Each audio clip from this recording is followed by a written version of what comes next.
आज शिवसेना पक्षाच्या वतीनं आम्ही सर्व आमदारांच्या सोबत माननीय नामदार महाराष्ट्राचे मुख्यमंत्री देवेंद्रजी फडणवीस यांची भेट घेतलेली आहे।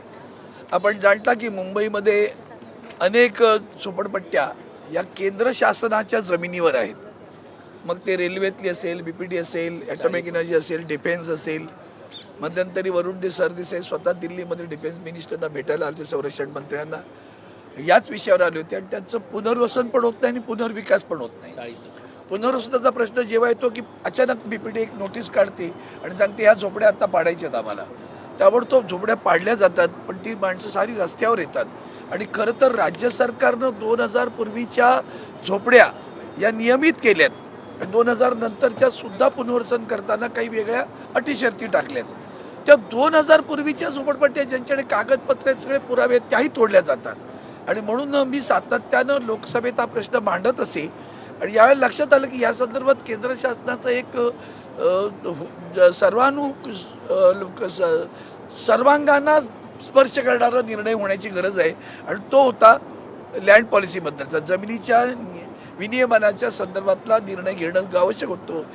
तो मुद्दा मी लोकसभेत मांडला आणि सुदैवानं लोकसभेमध्ये जेव्हा शून्य प्रहारचा विषय मी मांडल्यानंतर आता मला लेखी उत्तर आलेलं आहे की केंद्र सरकारनं आता या संदर्भात सकारात्मक भूमिका घेतलेली आहे आणि त्यांनी या सगळ्या, मग ती सार्वजनिक उपक्रम का असेनात केंद्र शासनाचे त्यांच्या जमिनीवर असतील, केंद्र शासनाचे थेट त्यांच्या खात्याच्या जमिनीवर असतील, अशा झोपडपट्ट्यांचं पुनर्वसन करण्यासाठी प्रधानमंत्री आवास योजना आणि राज्य सरकारची ज्या काही योजना असतील त्यांचा समन्वय साधून या सगळ्यांचं पुनर्वसन करण्याचा अधिकार केंद्र सरकारने या सगळ्या संस्थांना दिला आता।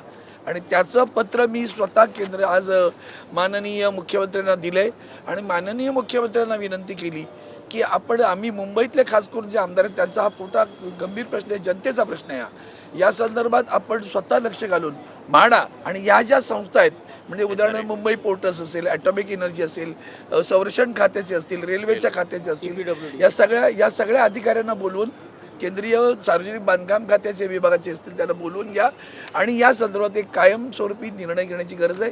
सकारात्मक भूमिका केंद्र सरकारनं घेतलेली आहे।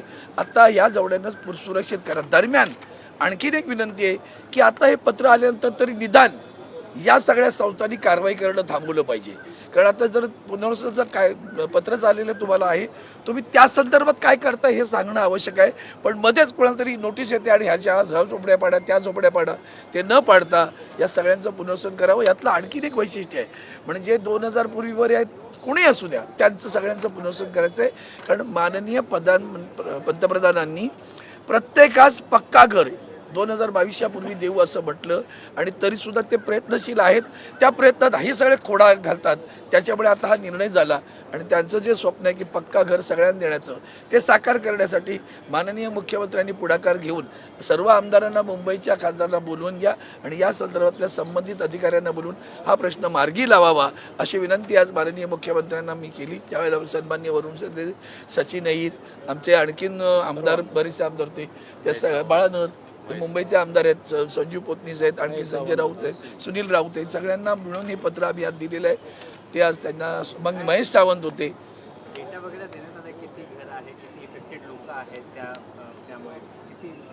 हजारोनी आहेत झोपड्या, म्हणजे एक मुंबई पोर्टस घेतलं तर 10,000च्या वर झोपड्या असतील तिथे जवळजवळ।